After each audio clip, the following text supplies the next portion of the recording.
Yo, what's up guys, I'm Force Armand, and today I wanted to talk about gacha games. If you don't know what a gacha game is, then you probably haven't spent much time on one, but you might have heard of them before. Essentially, gacha games are just gambling with anime characters. They're usually games that are free to play that you can play on your phone. You pull for characters, and if you want better odds, you drop real life money in hopes of getting said character. Gacha games as of late have been in a scary place, and it's mainly because of Hoyoverse. If you don't know who Hoyoverse is, they are the creators of Genshin Impact, Honkai Star Rail, and the soon-to-be-released Zenless Zone Zero. Now, the biggest issue right now is that Hoyoverse is going to eventually kill the gacha game industry. Now, let me preface this before I continue. I'm but an outsider when it comes to most Hoyoverse games. I've played about an hour's worth of Star Rail and like 5 hours of Genshin. In order to even make this video, I had to take a crash course on all things Hoyoverse. I had my good friend Yo Noir teach me about all things Hoyoverse before I even started making the video. Before we continue, I feel like we need a brief history of gacha games as a whole. The word gacha comes from the Japanese word gachapon, an onomatopoeic term connecting the sound gacha for the hand-cranking action of a toy vending machine. These machines are usually filled with little capsules with a secret toy put inside.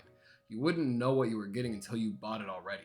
There would be packs with multiple characters from a franchise, and the goal was to collect every single one, or at least just try to get your favorites. The first game that I could find utilizing those same mechanics was in MapleStory, which allowed you to open scrolls in hopes of better equipment. It wasn't a fully fledged gacha game, but this is likely where it all began in terms of video games. In 2010, the first ever gacha game was released, Dragon Collection, more famously known as Puzzles and Dragons in the West. It was very popular, and by 2015 it reached 50 million downloads. The series got so popular, it ended up getting an anime series and multiple collabs throughout the game's life. Even today, the game is still kicking. Ever since the launch of Puzzles and Dragons, multiple companies decided to get their feet wet with their own versions of what a gacha game could be. Almost every game had adopted the banner system where a character would release with boosted rates, and after a certain amount of time, the character would either go back to the summoning pool or wouldn't come back until a later date. Most times, gachas have a rarity system which allows them to put a value to certain characters. Characters that are the spotlight of a certain banner would more than likely have the highest ratings in the game. The usual rarities that are used are the star system or the letter system. For the star system, the more stars, the better the character. With the letter system, the letters usually stand for something. For example, in Dokkan Battle, N is normal, R is rare, SR is super rare, SSR is super special rare, UR is ultra rare, and LR is legendary rare. These rarities fill up the gacha pool. Most gachas use the in-game currency to summon for 10 characters. The lower the rarity, the higher the chance for those characters, and vice versa. There are tons of well-known gacha games such as Brave Frontier, Dragon Ball Z Dokkan Battle, Epic 7, Dragalia Lost, Bleach, Brave Souls, and of course the main topic of today, Genshin Impact. Hoyoverse was founded by 3 people, Sai Haoyu, Luo Yuhao, and Liu Wei. These guys at the time of making their own company were just anime and video game fans. Their first project was a video game engine called Misato. The name comes from the same Misato from Neon Genesis Evangelion.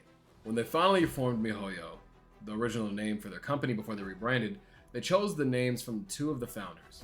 But Hoyo was already taken, so they decided to add the Mi from Hatsune Miku to make Mihoyo.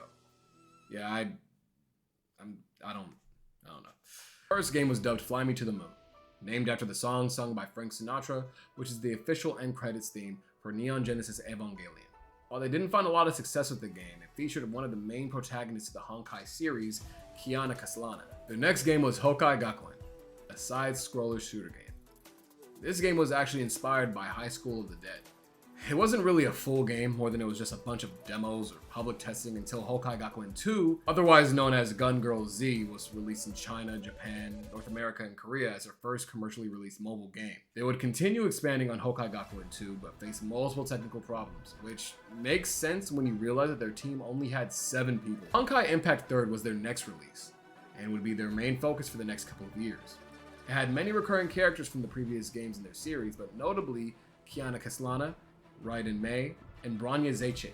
Honkai Impact 3rd would officially be Mihoyo's hit, finally earning them much more revenue than the previous Honkai games did. To this day, the company views the Honkai series very fondly. 2020 is a big year for Mihoyo.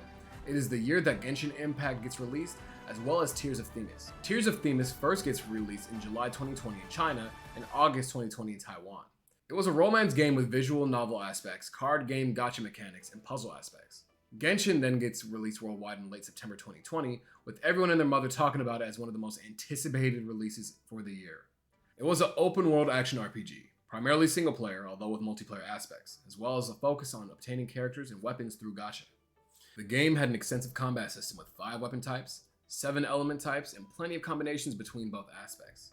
The biggest appeal of Genshin would be the varied cast of characters, all coming from different in-game regions, as well as the beautiful music composed primarily by Yu Peng-chen. The landscape of the open world is also a big factor in appeal. Most areas are heavily researched and developed in order to reflect a good experience in-game. Hoyoverse focuses on their 3 live service games for a while: Honkai Impact 3rd, Genshin Impact, and Tears of Themis. However, most people note that there is a promise of more games from them in the future. The most common aspects of all 3 of their games comes also from their frequent updates to their game stories and structures, but also the events. Hoyo would continue to keep player interest with the events held in-game over the course of the year. In 2022, Mihoyo would rebrand to Hoyoverse, following a trend of companies rebranding to various metaverse brands. However, while it would mostly be known as Hoyoverse globally, the company itself would still be known as Mihoyo in China. Hoyoverse would be more of like its global brand. In 2023, 3 years after the release of their biggest game, Hoyoverse releases Honkai Star Rail. It is notably part of the Honkai series, serving as a continuation to a certain storyline in Honkai Impact 3rd. Unlike Honkai Impact 3rd and Genshin, Star Rail has a turn-based combat system. While the game itself has the exploration elements from Genshin, it is nowhere near the scale that Genshin is on. By the time Honkai Star Rail drops, most of the fanbase are players who are already familiar with Honkai Impact 3rd and or Genshin Impact. Hoyoverse continues to promise future releases with Zenless Zone Zero on the horizon and even more projects soon to be announced. And that is literally everything that you would need to know about Hoyoverse. Now that we have a good idea on who Hoyoverse is and what they've done over the years, let me show you how much better they are doing than their competitors. Gacha games can't live forever. Obviously, most live service games get shut down eventually.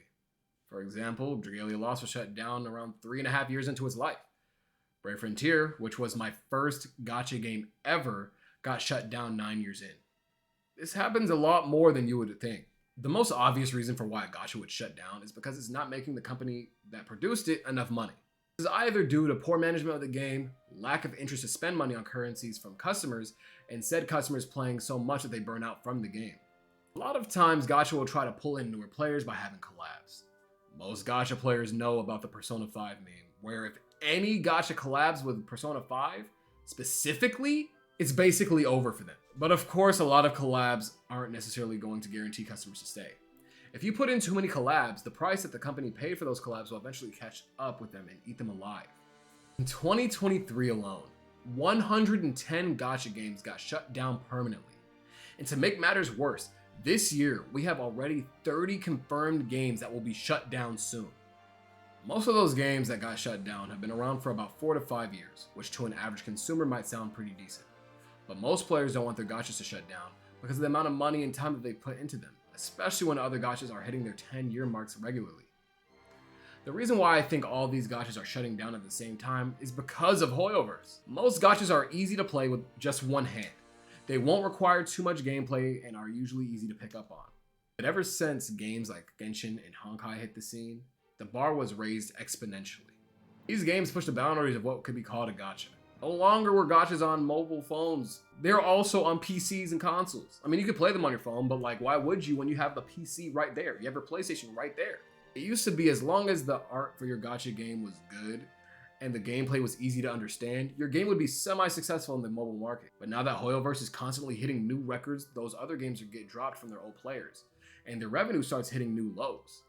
Most gacha games can't even release on the market nowadays without being tied to some big IP to boost sales, or have an immense amount of fan service in order to avoid getting axed.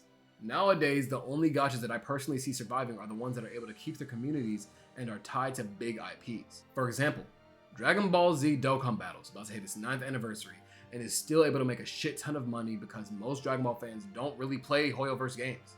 The Dokkan Battle community single-handedly funded Dragon Ball when it was in a content drought for years.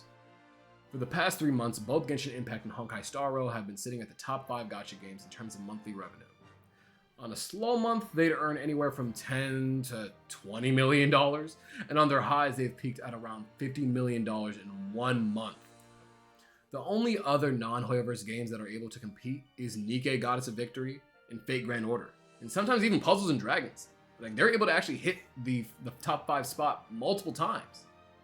These numbers are honestly insane, and it looks like Hoyoverse has no signs of slowing down.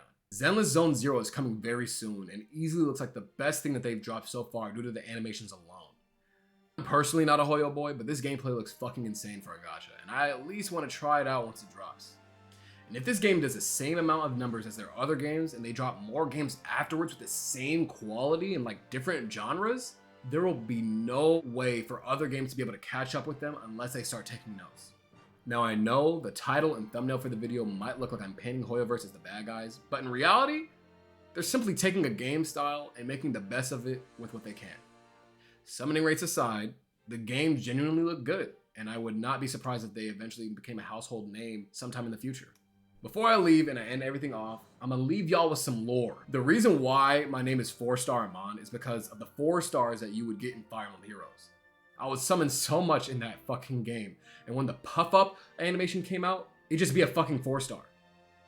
So yeah, that's it. I mean, this video is really just like a lore video for why my name is 4-star Amon. It's because I play gacha games.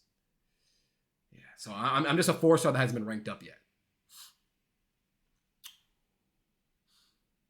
All right, anyways, I'll see you guys in the next video. Peace out.